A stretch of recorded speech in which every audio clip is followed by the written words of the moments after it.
자, 오늘은 애플 관련해서 이야기를 조금 해볼까 합니다.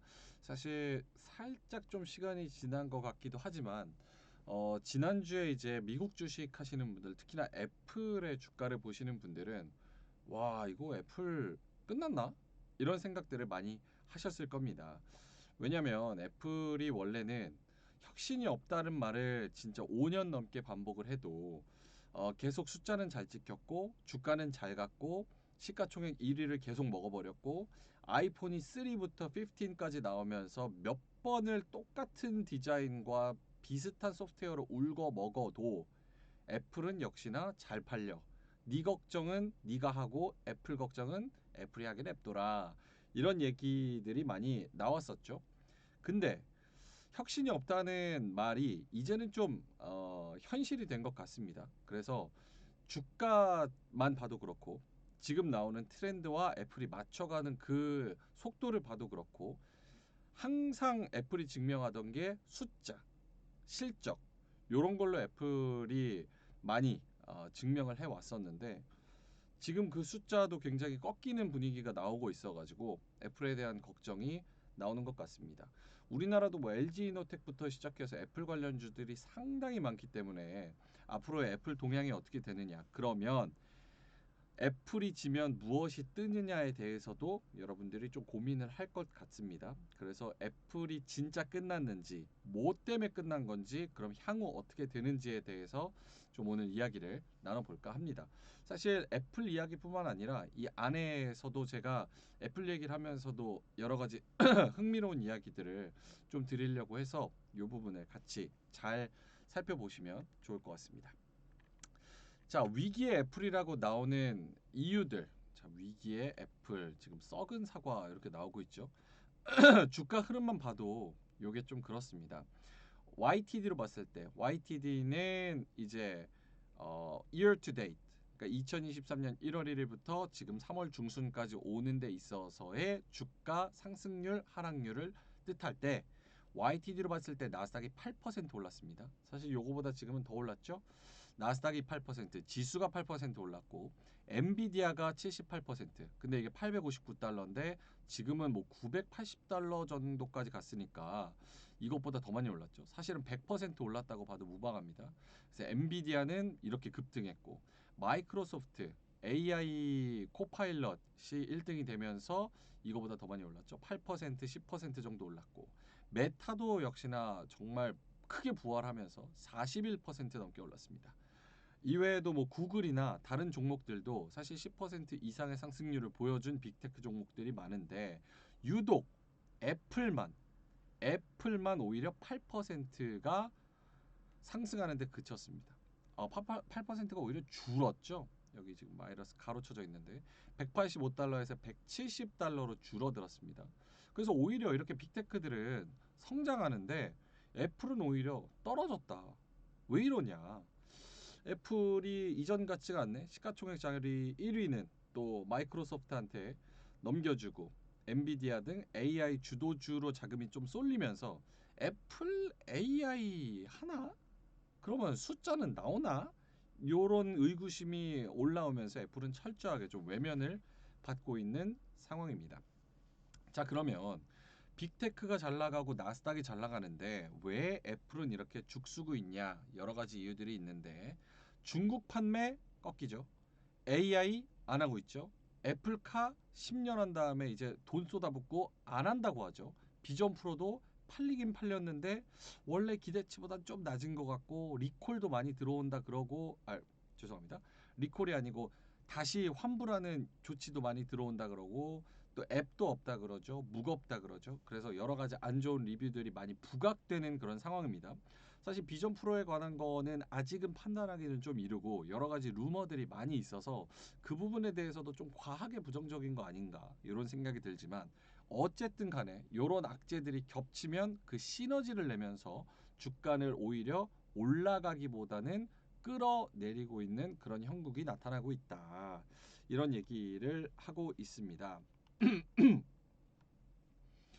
자, 그럼 무엇이 문제인가 해서 가장 큰 문제는 무엇이냐? 바로 중국 판매가 아닐까 싶습니다. 사실 애플 전체 매출에서 20%를 차지하는 것이 이 중국 판매입니다. 그러니까 애플 전체 매출의 5분의 1이 중국에서 판매되는 거에서 나오는 건데, 중국에서 뭐 안보 이슈를 들어서 팔지 말라고 하니까 이거는 뭐 어떻게 될 수가 없다. 매출 자체가 20% 줄어들면 시가총액도 당연히 주가도 그 정도 빠져야 되는 거 아니야? 얼추 비례해서 빠져야 되는 거 아니야? 그리고 애플이 가장 믿고 있던 게 바로 실적인데, 니네가 아무리 떠들어봐야 소용없어. 우리가 안 하면 안 하는 거고 우리 실적은 잘 나와. 이렇게 배짱 부리던 게 애플이었고, 그 애플을 뒷배를 믿고, 실적이라는 뒷배를 믿고 시가총액 1위를 만들어 준 게 여태까지의 상황이었는데, 중국에서 안 팔린다? 그럼 너네 계속 왕관을 쓰고 있을 그런 자격이 되나? 이런 얘기를 하는 겁니다. 중국 판매 안 된다 그러고, 두 번째로는 이제 AI. 지금 AI로 난리인데 애플 너네 AI 뭐 하고 있어? 라고 물어보면 애플이 선뜻 답하지 못하고, 주주총회에서도 우리 열심히 하고 있으니까 stay tuned, 기다려봐라, 이런 얘기를 하니까 뭐 하고 있는지 모르겠는데, 이런 의구심이 드는 거죠. 자, 그러면 하나하나 좀 따져보도록 하겠습니다. 아이폰의 굴욕, 중국 판매 24% 급감했다고 합니다. 전년비 대비 24% 급감했고, 최근에 신작이 나온 지가 얼마 안 됐으니까 그런 부분에서 봤을 때 지금 치고 올라가야 될 시기에서 24% 오히려 급감했다는 게 좀 충격이고, 더 충격은 할인 행사를 함에도 불구하고 안 팔린다는 거예요. 자존심 접고 할인했는데 판매량은 뚝 떨어졌다. 대신에 뭐가 치고 올라온다? 중국 제품인 화웨이는 급증한다는 거예요. 애플 아이폰 판매를 6주 동안 중국 내 집계를 해봤대요. 카운터 포인트 리서치의 자료입니다.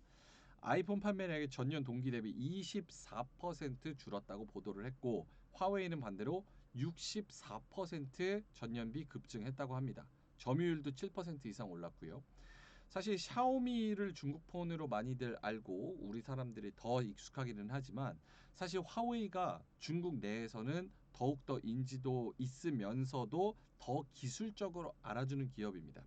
화웨이는 통신 장비도 그렇고 특허를 어마어마하게 가지고 있고, 사실상 화웨이는 중국 공산당 정부의 기업이라고 봐도 무방합니다. 그 안에 지분 관계가 굉장히 깊게 얽혀 있고, 미국 정부도 이 기업이, 화웨이라는 기업이 누구 거냐를 파악하는데도 상당히 애를 먹었고, 거기다가 실제로 따져보니까 이거 결국은 차명으로 해서 공산당 거구나, 이런 결론에 다다른 만큼 화웨이는 기술력은 뛰어납니다. 그래서 중국 정부가 화웨이를 적극적으로 밀어줬고, 화웨이가 좋은 제품을 내놓으면서 판매량은 오히려 60% 이상 급증했다고 합니다. 자, 그러면은 애플 아이폰이 24% 팔리는데 아이폰 대신에 화웨이를 쓴다고? 요 제품입니다. 화웨이의 메이트 60이라는 제품인데요. 이렇게 뒤에 카메라 3개 뿅뿅뿅 박혀 있고, 여기 플래시 있죠. 여기는 뭐 지문 인식인지 뭔지 모르겠습니다. 예전에 LG G 시리즈 썼을 때 저도 여기다가 지문 따다닥 대면은 손을 뒤에 대서 지문 인식으로 빡 열려서 굉장히 편했던 기억이 있거든요. 네, 이런 걸로 안면 인식하고 요걸로는 이제 지문 인식하고 하는 거겠죠. 그래서 화웨이 이렇게 써서 메이트 60 프로, 메이트 60 이런 시리즈가 나오면서 굉장히 잘 팔렸다고 합니다. 요게 지금 디자인만 보면은 요거 닮지 않았어요? 초기 아이팟? 음. 예전에 아이팟 처음 나왔을 때 아이리버 있었고 막 그럴 때 요 아이팟이 나오면서 한번 그 MP3 시장을 뒤집었는데, 요 아이팟 좀 닮은 것 같기도 하고, 그쵸? 이렇게 요쪽이 화웨이 메이트 60이고 요쪽이 아이팟입니다. 초기 아이팟이랑 좀 비슷하게 생겼네요. 동그라미 때문에 그런가? 자, 어쨌든 요런 화웨이 시리즈로 내놨다고 합니다. 자, 근데 화웨이 메이트 60이 과연 좋아서 잘 팔렸냐? 이게 또 아니라 그래요. 그래서 그게 되게 신기한 것 같은데, 화웨이 판매가 마케팅을 어떻게 했냐면 애국 마케팅을 했습니다. 애국 마케팅. 중국 내 애국 소비 열풍 때문에 화웨이가 깜짝 약진했다. 이게 스토리가 어떻게 되냐면, 미국이 중국한테 반도체 팔지 마라고 얘기하면서 미국 내 엔비디아, 인텔도 마찬가지고 삼성전자, 하이닉스, TSMC 중국에다가 최첨단 반도체를 내지 말라 그랬잖아요. 근데 중국 내에서 갈고 돈을 때려박아서 7나노 반도체를 만들어서 메이트에 실었다. 미국이 제재해도 우리 중국 굴기는 그대로 간다. 우리 반도체 꿀리지 않는다. 이런 식으로 마케팅을 한 거예요. 그래서 중국 반도체가 장착된 스마트폰을 내놔서 이거 한번 써봐. 니네 왜 아이폰을 굳이 써야 되는지 아직도 정신 못 차렸어? 이런 얘기를 해서 와 파이팅 하면서 화웨이의 메이트 60이 잘 팔렸다는 거예요. 반도체 자립에 대한 우리 하나 똘똘 뭉쳐야 된다는 애국, 그런 기대와 자신감을 심어주자는 뭐 자국 내 기업 쩔이라고 해야 되나요? 이런 것들 때문에 이 메이트 60이 그 선두에 서가지고 이게 많이 팔렸다는 겁니다. 중국 내 스마트폰, 저는 여기서 애플의 패배라고 보는 게, 사실 지금 스마트폰 쓰면 여러분들 다 아시다시피 솔직히 거기서 거깁니다. 무슨 핸드폰으로 뭐 편집 작업을 하겠습니까? 아니면 뭐 크게 작곡을 하겠습니까? 사실은 핸드폰 내에서 게임하고 웹서핑하고 뭐 이것저것 하는 거에 기능은 다 비슷하거든요. 그러니까 메이트 60을 써봐도 사실은 중국 내에서 아이폰은 사실 브랜드빨로 썼지, 써보니까 기능은 비슷하네, 이런 생각이 들면서 애플 대신 화웨이로 갈아타는 그런 소비들이 이어진다는 겁니다. 그러면서 화웨이가 굉장히 많이 잘 팔렸고, 애플이 아이폰을 못 파는 것만 지금 문제가 아니라 아이폰을 못 팔면 뭐가 문제가 되냐. 사실은 아이폰은 껍데기 하드웨어에 불과해요. 아이폰을 팔아서 애플이 추구하는 생태계는 앱스토어에서 더 많은 소비를 해서 거기 헬스케어 앱, 스케줄 앱, 여러 가지 데이터들을 쌓으면서 거기 안에서 앱 내 결제를 통해서 2차, 3차, 4차 매출을 생성해내는 게 애플이 추구하는 생태계입니다. 근데 기계 자체를 못 판다고 하면 그 안에서 일어날 수 있는 부차적인 매출도 아예 없어져 버리는 거예요.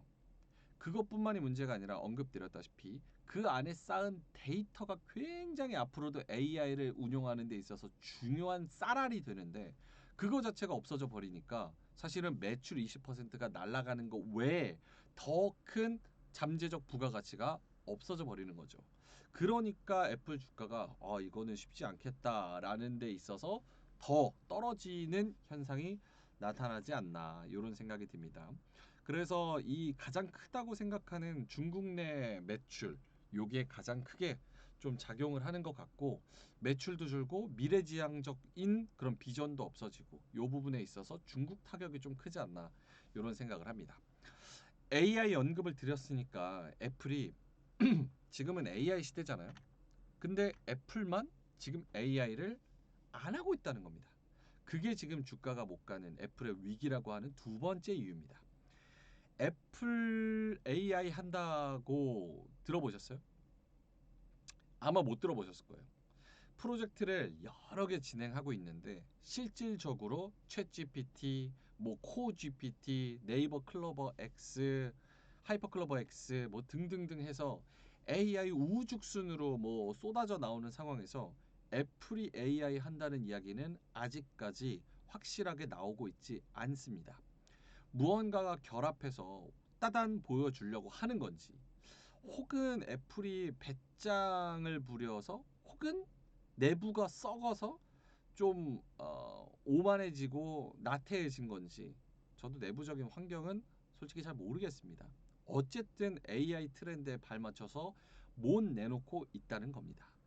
자, 6월에는 꼭 내놔야 된다. AI 실책 애플 팀 쿡의 운명은, 이렇게 기사까지 나온 그런 상황입니다. 그럼 여러분들이 애플 주주라면 지금 챗 GPT 세상 다 씹어 먹는다고 하고, 어디서는 뭐 GPT 결합해서 뭐 한다고 하고, 이렇게 막 쏟아져 나오고 있는 상황에서 여러분이 애플 주주면 화나지 않겠습니까? 이런 흐름이 역시나 주주총회에서도 나타납니다. 월스트리트 저널에서 나온 기사인데요. 애플이 AI에 뒤처져 있다. 그리고 투자자들은 초조해하고 있고 인내심이 바닥나고 있다는 기사가 나오고 있습니다. 애플이 28일, 2월 28일에 온라인으로 주주총회를 합니다.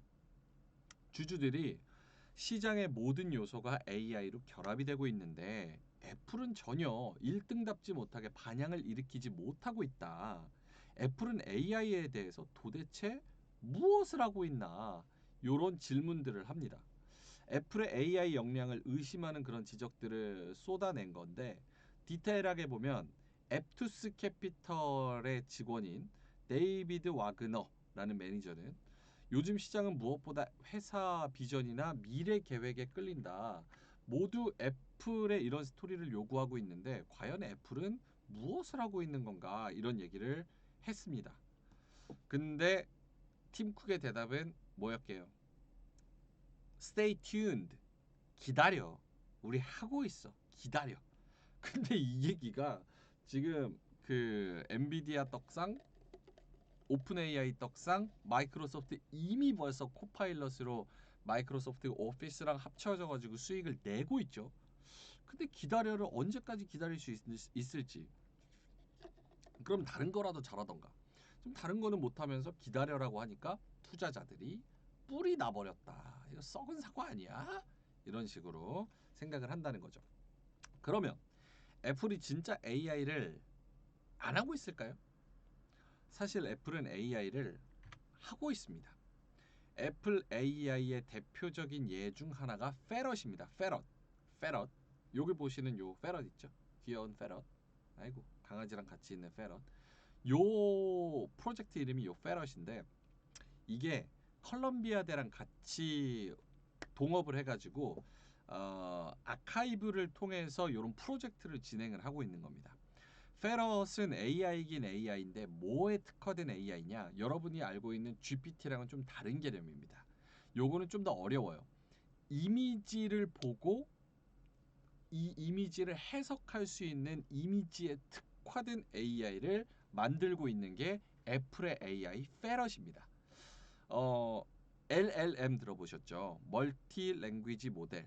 거대 라지 랭귀지 모델. 그러니까 거대 언어 모델이 LLM이라고 친다면 MMM은 멀티 모달 모델인가? 멀티모달 모델. 멀티모델 모델인 것 같습니다. 그러니까 이미지를 보고 해석할 수 있는 귀와 눈이 될 수 있는 그런 AI가 MMM입니다. 이렇게 이미지를 하나 넣잖아요. 그러면 요 이미지가 무엇인지 얘가 좀 더 앞에 있고 얘가 뒤에 있고 얘가 옆에 있죠. 얘는 누가 봐도 시베리안 허스키 혹은 사모예드 같은 종의 강아지고 얘네 둘은 페럿입니다. 그래서 어, 이 AI가 요 이미지를 보고 위치가 어디에 있는지, 이 위치 관계가 어떻게 되는지, 그리고 요 종은 무엇인지, 이 오른쪽 페럿이랑 왼쪽 페럿이랑 같은 종인 건지, 이 강아지가 어딜 바라보고 있는 건지에 대한 해석을 하는 그 AI가 애플이 개발하고 있는 페럿입니다. 이걸 어디에 쓰일 수 있냐? 아래 이미지 보시면 예를 들어서 요 사진을 하나 보냈다고 쳐봐요. 그러면 요 사진에 대한 해석이 여러 가지가 나올 겁니다. 어떤 뭐 남자 여자 손으로 보이는 사람의 손이 샌드위치를 잘라서 요거를 플레이팅하고 있나 만들고 있는 추측까지 할 수 있는 우리가 이 그림을 보면 그렇게 생각할 수 있죠.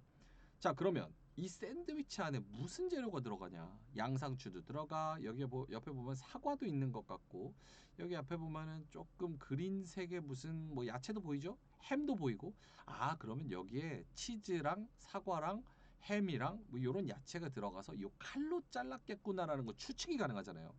요런 것들을 다 하나하나씩 연결을 시켜서 상관관계를 만들 수 있는 이미지 해석 전용 인공지능을 만들고 있는 게 페럿입니다.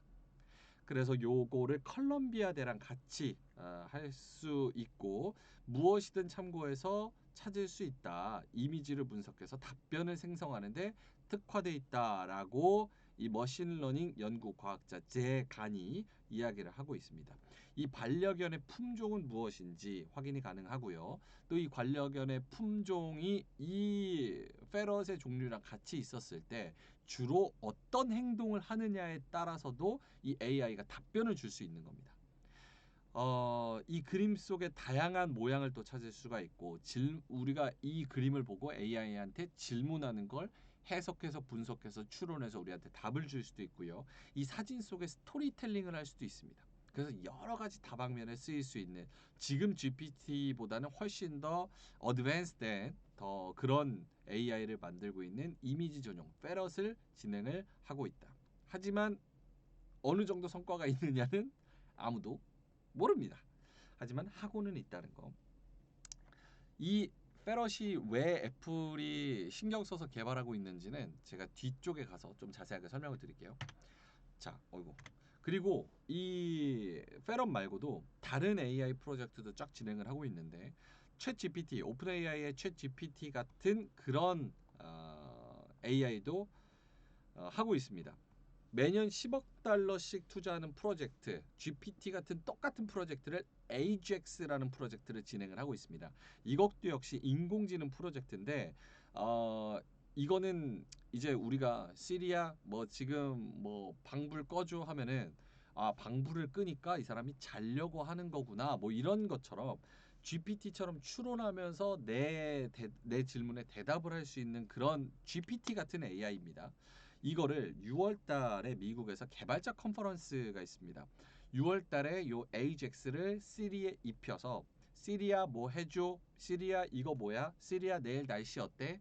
라고 하는 거를 이 AJAX라는 AI랑 같이 입혀서 정말 어드밴스된 AI 시리를 내놓겠다는 그런 추측을 하기도 합니다. 근데 이거는 뭐 애플에서 공식적으로 얘기한 게 아니라서 베일에 쌓여 있는 폐쇄적인 정책을 쓰는 애플의 의도는 알 수는 없습니다. 그냥 추측만 할 뿐이에요. AI를 시리에 입힌다라고 하면 AJAX라는 그 프로젝트를 진짜 시리가 같이 입혀서 나온다고 하면 뭐 시리아 내일 날씨 어때? 라고 내가 물어보는 거가 이 사람이 내일 등산을 가야 되는데 등산 때문에 날씨를 체크하는 거구나 라고 해서 내 등산 스케줄을 보고 관악산의 몇 시에 날씨는 어떻습니다라고 맞춤형으로 나한테 답을 줄 수 있다는 거죠. 그러니까 그런 식으로 AJAX가 만약에 더 어드밴스돼서 여기에 시리에 입혀진다면 조금 더 지금 AI에 대한 우려는 불식시킬 수 있지 않을까 이런 생각도 하지만 어쨌든 6월 달까지 좀 기다려봐야 되는 그런 상황입니다. 자, 이렇게 AI 애플이 진행하는 거 잘 알려지지 않은 거에 대해서 이야기를 해봤지만 사실 AI가 애플용 AI가 명확하게 나온 거는 없다는 점에서 투자자들은 우려를 할 수밖에 없는 상황, 주가는 떨어질 수밖에 없는 상황, 애플의 위기라는 이야기가 나올 수밖에 없는 상황입니다. 세 번째 이유, 애플 전기차 포기했다는 소식이 좀 나왔습니다. 2월 28일 애플이 10년을 공들인 자율주행 전기차 애플카를 개발을 포기하기로 선언했다. 뭐 우리 주식시장의 그런 특정 주가에는 영향이 별로 없었어요. 그리고 오히려 애플카 개발했다고 하니까 애플 주가는 올랐습니다. 그러니까 그동안 애플카 전기차 지금 이미 만들고 있는 기업들도 죽쓰는데 니네 개발하는 게 이게 지금 맞는 건가? 이런 의구심이 있었단 말이에요. 근데 개발 포기했다고 하니까 오히려 주가는 올랐어요. 타이탄 프로젝트라고 하죠. 애플의 전기차 연구 조직 타이탄 프로젝트가 해산됐다. 블룸버그에서 나온 이야기입니다.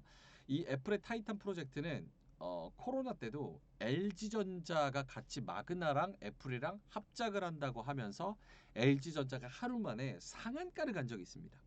그때는 뭐 주가가 워낙 좋았으니까 이게 그냥 돈 복사가 되는 그런 시점이었기도 했지만 LG전자 상한가 가는 거는 지금으로서는 절대 상상할 수 없지만 어쨌든 애플카라는 미래 비전을 보고 요런 것들이 모멘텀이 굉장히 잘 됐었던 요 자율주행 전기차 결국은 포기했다고 합니다. 2014년에 시작을 해서 지금 10년 됐고요. 직원은 2,000명 정도 있었다 그래요. 매년 수억 달러가 들어갔었는데 이 부분이 뭐 10년이 누적된 게 쌓이고 쌓여서 허공으로 날아갔다. 결국은 썬크 코스트, 매몰 비용이 됐다는 거죠. 그래서 애플카, 애플이 내놓는 사과 로고가 박힌 전기차는 과연 어떨까?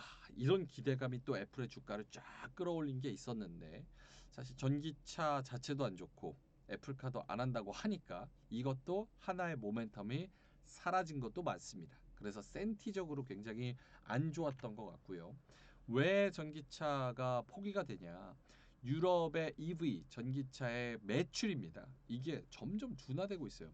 2023년 1월부터 2024년 1월까지입니다.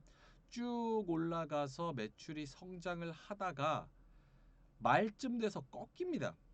이게 요때 말에 그 배터리 투자하신 분들은 잘 아실 거예요.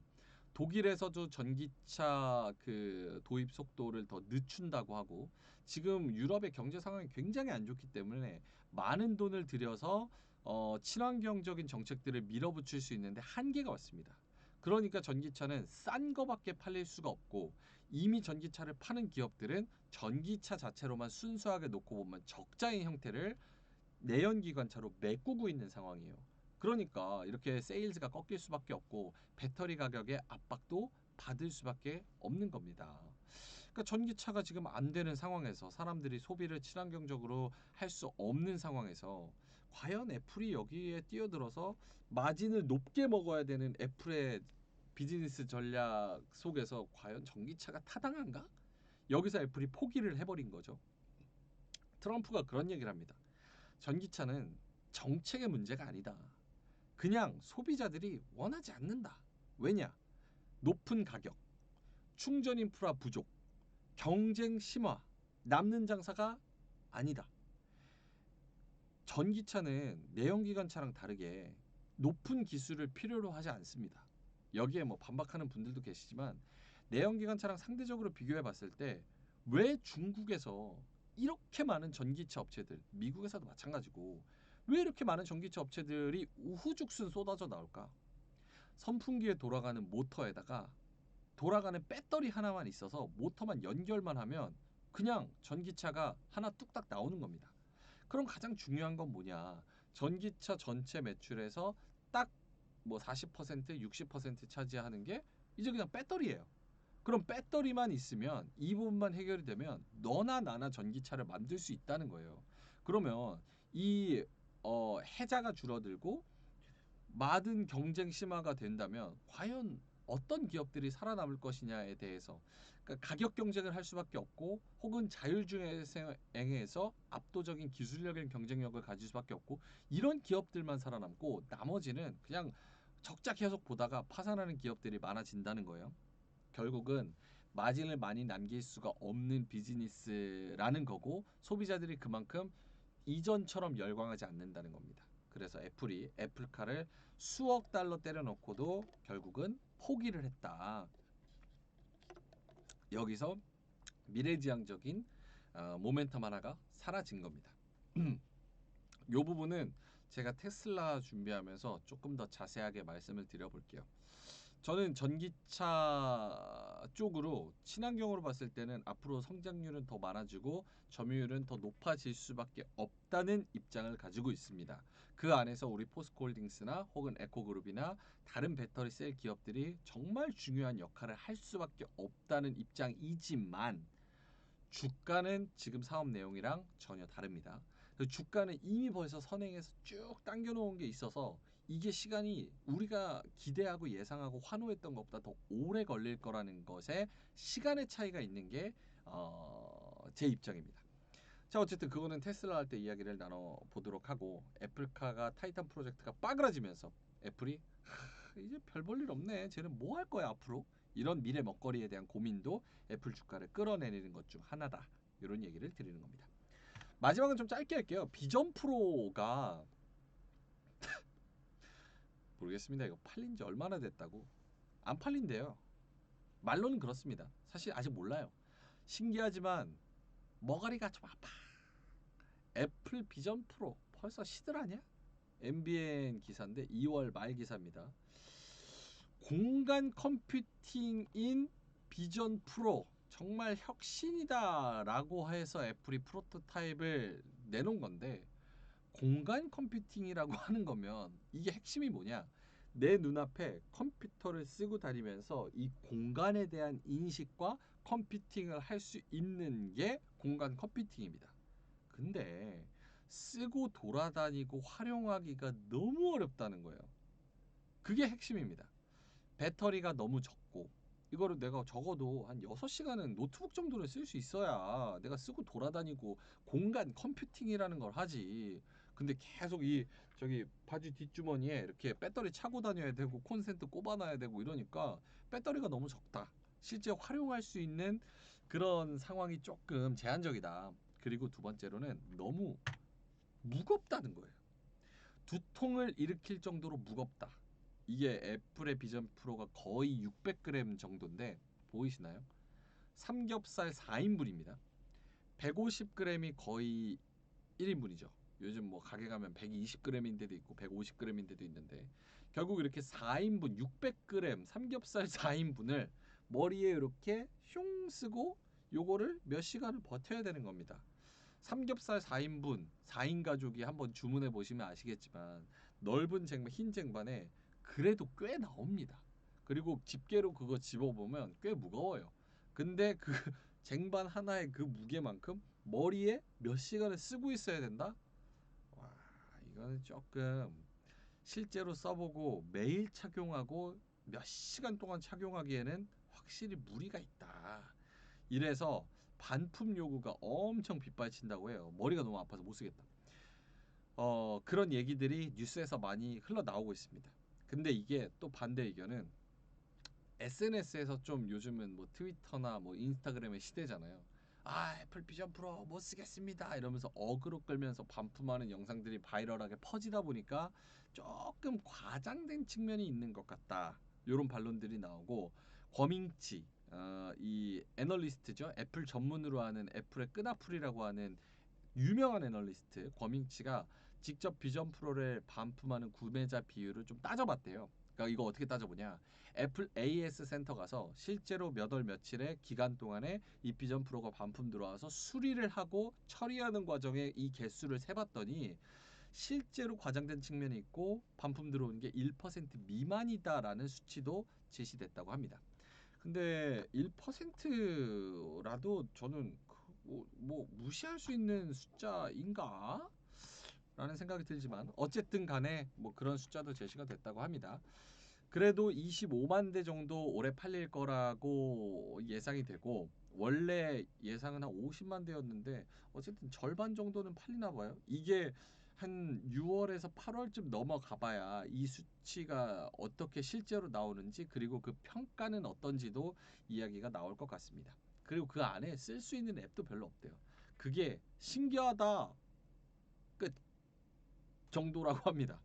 그러니까 이 기존에 나온 메타 퀘스트보다 더 나을 게 없다는 거예요. 그러니까 과연 비전 프로가 그렇게 혁신인가? 근데 애플이 그렇잖아요. 원래 한번 내놔보고 그리고 우와 하는 사람 있으면 그 매니아층 끌고 가서 더 페네트레이션을 통해서 대중한테 접근하는 전략인 건데 모르겠습니다. 비전 프로 초기는 일단 그렇습니다.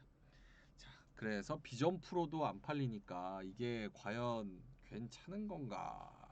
비전 프로 안 돼. 애플값 빠그러졌어. AI도 뭐 하는 것 같지도 않아. 중국 매출 아예 꺾여서 숫자도 걱정돼.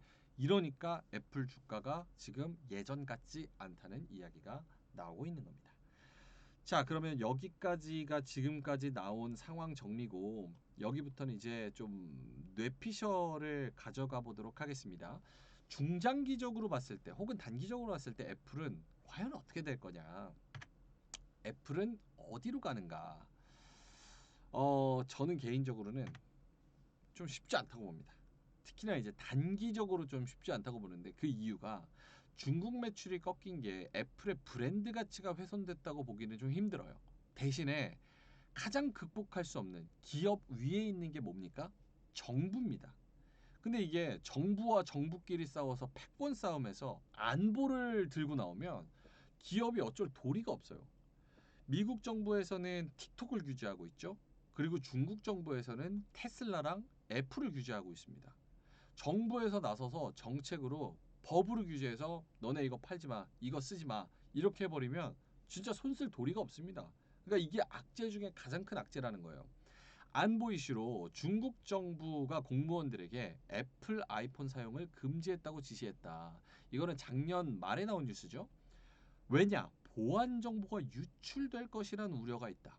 즉 무슨 얘기냐면 애플 핸드폰이 저 스피커도 있고 카메라도 있고 다 켜져 있잖아요. 인터넷도 연결돼 있고 우리가 하는 이야기들, 우리가 가는 곳들, 우리가 저장하는 사진들, 우리가 저장하는 다큐멘트, 그러니까 문서들 다 애플한테 넘어간다는 거예요. 예전에 그런 루머도 있었죠. 어떤 사람이 컴퓨터를 켜고 마이크를 올린 다음에 계속 구글에다가 그러니까 그 일상 대화로 어떤 뭐 수영에 대한 이야기를 합니다. 아, 나 오늘 수영 가고 싶다. 수영 갔다 왔다. 뭐 어쩌고 저쩌고 저쩌고 이런 얘기를 해요. 그러니까 구글 크롬을 켰을 때 광고가 계속 수영모, 수영복, 수영 안경 이런 것들이 나와서 소름이 돋았다는 거예요. 뭐 아마존에도 뭐 수영 관련된 제품들 추천 막 이렇게 뜨니까 오잉? 나는 수영 관련된 걸 검색한 적도 없고 그냥 이 마이크가 켜져 있을 때 얘기만 한 건데 이거 구글이 다 듣고 있는 거 아니야? 이런 걱정들도 하잖아요. 근데 중국 정부에서는 실제로 공산당의 비밀 정보들이 아이폰을 통해서 흘러나가고 있다는 이야기를 하는 겁니다. 자, 마오 대변인, 중국 정부의 마오 대변인이 아이폰은 보안에 문제가 있다. 우리는 최근 상당수의 매체에 애플 휴대전화의 보안 관련 사건이 나온 것을 확실하게 봤다. 이런 보안 관련해서 정보가 흘러나가고 있다는데 우리는 지금 요 뉴스 보면은 드는 생각 어떻습니까? 에이 설마 애플이 뭐 그렇게 야 하겠어 얘네도 사기업이고 우리 개인정보인데 이거를 이렇게 가겠습니까? 이런 생각을 하잖아요. 근데 이게 진짜로 주장하는 다른 나라들이 있습니다. FSB라고 러시아의 국정원 같은 데가 있어요. 우리나라는 국정원, 미국은 CIA, 뭐 그리고 러시아에는 FSB 이렇게가 있는데 요거는 정보를 취급하는 국가 안보 단체입니다. 로이터 통신에서 나온 이야기에 따르면 미국 정부와 애플이 협작을 해서 아이폰과 애플의 기기들을 통해서 여러 러시아 국민들을 해킹을 했다. 스파이 공작을 했다. FSB가 성명서를 냅니다. 공식 성명서요. 애플의 모바일 기기를 활용한 미국 특수기관의 정보 활동을 적발을 했다. 러시아 국내 가입자의 휴대전화를 포함해서 수천 대의 애플 휴대전화가 스파이에 감염됐다. 그러니까 이 기기를 통해서 이 정보들이 흘러갔다는 겁니다. 사실 요즘에 여러분 그렇잖아요. 이 핸드폰이란 건 그냥 또 다른 나라고 봐도 될 만큼 개인정보가 많이 들어있고 특히나 내가 고위공직자거나 혹은 굉장히 높은 위치에 들어있으면 그 안에서 내가 어쩔 수 없이 봐야 되는 그런 정보들이 얼마나 많겠습니까? 근데 이게 미국 정부랑 애플이랑 협작을 해가지고 이게 흘러나간다는 거예요. 참 모르겠습니다. 근데 이게 러시아에서 얘기하는 것처럼 FSB가 얘기하는 것처럼 그냥 일반인들이 흘러가면은 괜찮은데 문제는 나토 회원국 이스라엘, 시리아, 중국을 포함해서 러시아와 구소련 연방에 주재하는 외국 외교관의 휴대폰도 표적이 됐다는 거예요.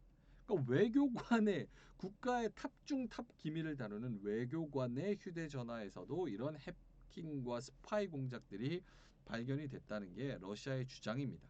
그러면 우리가 중국말, 러시아말 뭐 믿을 수는 없겠지만 이런 클레임을 하는 데는 어느 정도 공식 성명서를 내는 데는 근거는 있겠구나라는 합리적 의심까지도 할 수는 있는 거죠.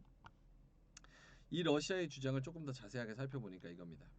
미국 NSA 국가정보원이 애플과 연계해서 아이폰에 악성 코드를 심었다. 그래서 NSA와 애플이 얼마나 긴밀한 관계인지 보여준다. 애플은 미국 정보기관의 백악관과 반러시아 성향 동맹국의 관심 대상자 그리고 자국민을 감시한 광범위한 기회를 제공하고 있다. 만약에 애플이 미국이 적극적으로 키워줘서 그래 핸드폰은 정말 감청하고 도청하고 감시하는데 최고의 기기 중 하나구나라고 해서 그런 결정을 내린다고 한다면 어마어마한 파괴력을 또 가질 수가 있겠죠. 그래서 애플이 러시아와 중국이 이런 클레임을 계속하면서 애플 팔지 마. 카메라랑 스피커랑 녹음기랑 다 있잖아. 이거 우리 거 정보 새 나간다. 이렇게 클레임을 하는 거고 이런 이슈를 들고 나와서 안보 대 안보, 국가 대 국가, 헤게모니 대 헤게모니 이렇게 간다면 애플이 요거 중국에서 다시 팔 수 있는 방법은 아무것도 없죠. 롯데가 중국에서 어떻게 망하는지 보셨죠? 사드 배치하고 현대차하고 롯데 망하는 거 보셨잖아요. 정부에서 이렇게 클레임 걸어버리면, 그것도 안보 이슈로 걸어버리면 답 없습니다. 그래서 애플이 매출 20%가 중국이라고 말씀을 드린 것처럼 상당 부분의 매출을 좀 포기해야 되는 상황까지 온 거 아닌가, 이런 생각이 좀 듭니다. 자, 그래서 중국에서도 그러면은 이런 스파이짓 안 하냐? 뉴욕타임즈 보도로는 한국 통화 기록까지 중국 보안 회사가 다 감청해서 팔아 넘긴다. 최소 20개국이 해킹당했고 한국까지 포함이 돼 있다. 텔레그램, 페이스북, 개인정보 4억 원에 거래돼서 중국도 이런 스파이 공작을 하고 있다. 그러니까 중국의 정부의 서포트를 받는다고 의심되는 사기업이 이런 스파이 행동을 해서 중국 정부한테 이런 개인정보를 팔아 넘겼다는 거예요. 그러니까 안보 대 안보 이슈로 가가지고 이렇게 개인 그 IT 디바이스들이 이렇게 안보 쪽에서 스파잉 쪽에서 쓰인다는 클레임이 계속된다면 애플도 거기서 가장 자유롭지 못하죠. 그런 부분에서 앞으로는 애플도 좀 단기간적으로 확실히 좀 숫자도 줄어들고 힘들지 않을까, 이런 생각이 좀 듭니다. 자, 그러면 좀 긍정적인 얘기를 해볼게요. 중장기적으로는 어떠냐? 저는 AI 분야에서, 그리고 앞으로 IT 분야에서 애플을 뛰어넘기는 매우 힘들 거라는 생각이 듭니다. 그게 이제 AI와 기기, 하드웨어가 합쳐졌을 때 어떤 파괴력을 내느냐에 대해서 여러분이 한번 생각을 해보셔야 되는데, 요즘 약간 그런 이상한 생각 안 드셨습니까? 오픈 AI를 시작으로 GPT라는 AI를 너무나도 쉽게 많은 기업들이 잘 만들고 있어요. 이상하지 않아요? 카카오에서 코GPT, 네이버에서 하이퍼클로버 X, 이렇게 AI스러운 거를 쉽게 잘 만들 수 있다고?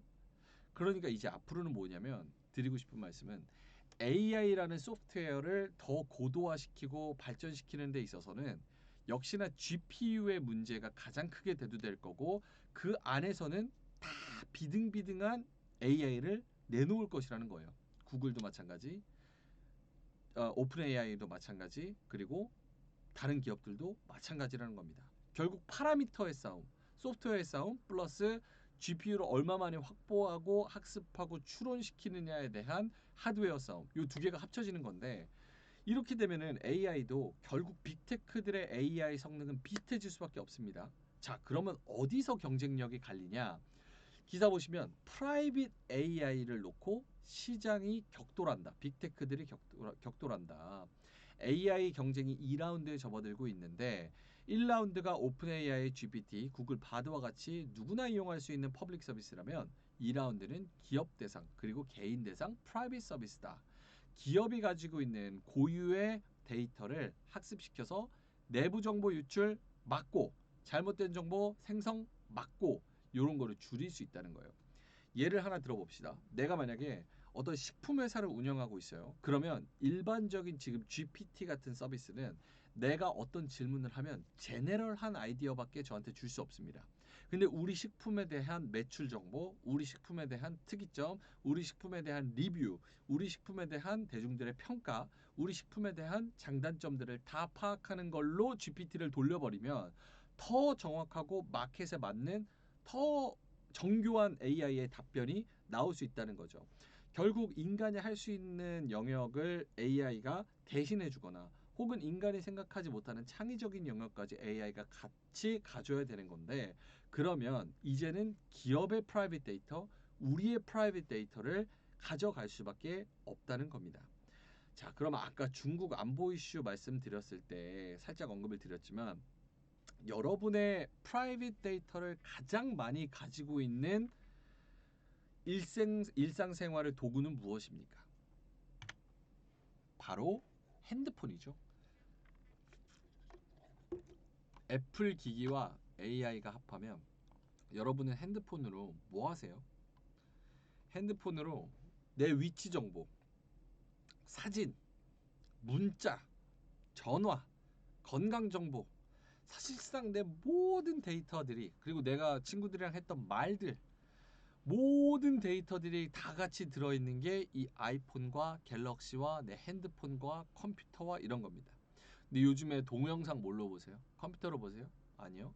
대부분 핸드폰으로 보실 거예요. 넷플릭스도 핸드폰으로 보시는 분들 많으실 거고 유튜브부터 시작해서 대부분 핸드폰의 사용 시간을 체크하면 놀라시는 분들 많을 겁니다. 그만큼 내 삶이 정말 적나라하게 녹아 있는 게 이 핸드폰입니다.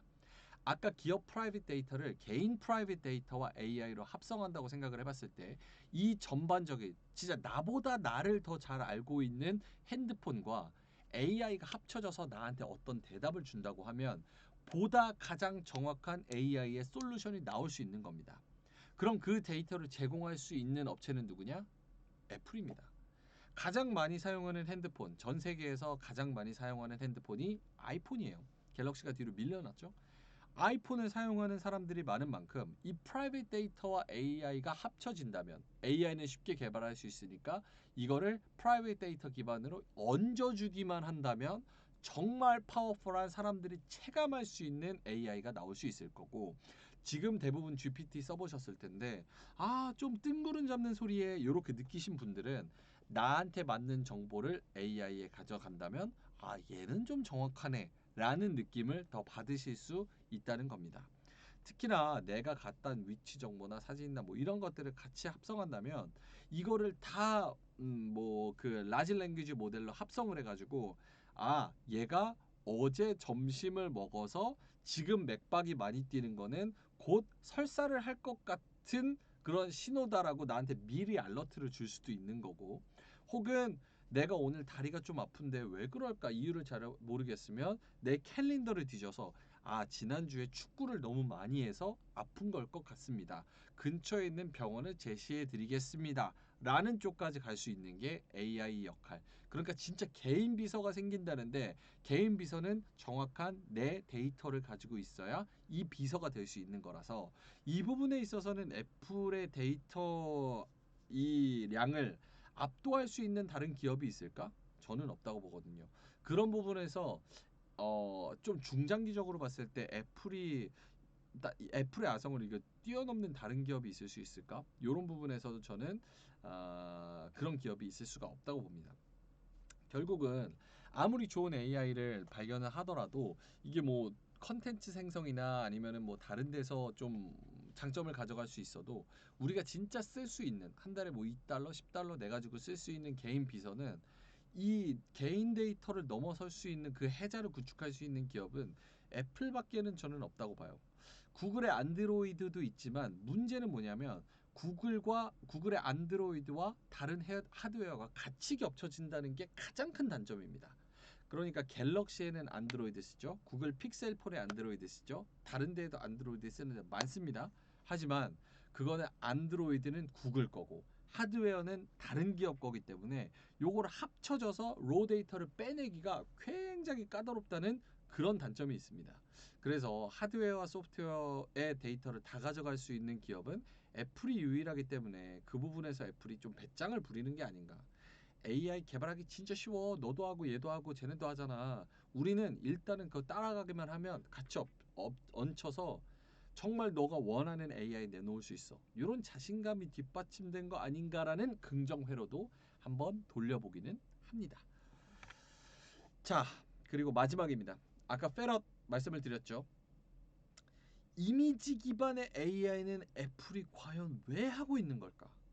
내가 카메라로 뭘 매번 찍는 것도 아닌데 이 앞에 뭐가 있고 뒤에 뭐가 있고 이 정보는 무엇이고 얘네들의 상관관계는 무엇인가를 해석하는 AI는 왜 놓을까? 바로 비전 프로의 답이 있다고 봅니다. 결국 앞으로의 IT 기기는 이게 작아지던 경량화되던 뭐 어떻게 뭐 해결이 되던 이 쓰는 걸로 간다는 게 중론인 것 같거든요. 근데 이 쓰는 걸 어떻게 경량화 시킬 거에 대한 그 해결점을 못 찾고 있는 거지. 근데 비전 프로가 조금 잘 팔려서 더 경량화되고 공간 컴퓨팅이 된다고 한다면 내가 이거를 쓰고 이 수십 개의 카메라들이 내 공간을 파악하고 분석하고 있는 거에 AI가 나와야 된다는 게 핵심이라고 봅니다. 그런 부분에서 애플이 페럿을 개발한다면 내 앞에 뭐가 있고 요 앞으로 가면 뭐가 있고 이게 이런 정말 내가 상상할 수 없는 많은 기반의 위치 기반, 이미지 기반의 AI가 비전 프로라는 공간 컴퓨팅이랑 합쳐진다면 많은 분들이 좀 체감할 수 있는 그런 AI가 나오지 않을까. 그래서 페럿과 비전 프로는 애플이 향후 3년, 5년을 향해서 AGI, ASI가 나왔을 때 우리는 여기서 시장을 다시 한번 다 먹을 수 있어 라는 자신감을 가지고 개발하는 게 아닌가, 이런 생각이 좀 들기도 합니다. 자, 그래서 결론을 내자면은 뭐 당분간은 조금 힘들 것 같지만, 당분간은 조금 힘들 것 같지만 소프트웨어 하드웨어 환상의 콜라보로 좀 나중에는 화려하게 컴백하지 않을까, 이런 생각이 좀 들기도 하고요. 하지만 중국 쪽이 계속 걸리기는 하지만 이게 어떻게 애플이 어떤 걸로 이겨낼지는 잘 모르겠습니다. 일단 지금 주식 관점에서만 매달 본다면 사실은 지금은 AI라는 트렌드가 너무나 강력하기 때문에 애플이 당분간은 좀 쉽지 않지 않을까, 이런 생각이 들기도 합니다. 자, 그러면은 저는 오늘 애플 관련돼서 최근에 있는 그런 뉴스들과 팩트들과 분석들 이야기를 해봤고요. 오늘은 여기까지였고, 제 뇌피셜도 좋으셨으면 좋아요 한번, 구독 한번 눌러주시면 좋을 것 같습니다. 댓글도 좀 달아주세요. 제가 이거 뭐 제 잘났다고 하는 거는 아니고 최대한 지금 있는 뉴스들을 재밌게 추려서 좀 전달해 드리려는 게 목적이기 때문에 비판의 댓글도 좋고 쓴소리도 좋고 칭찬도 좋습니다. 댓글을 많이 달아주시면 제가 그거 보고 맞춰서 또 여러분께 입맛에 맞는 그런 정보들을 드리려고 최대한 많이 노력하도록 하겠습니다. 자, 그럼 저는 이만 물러가겠습니다. 고맙습니다.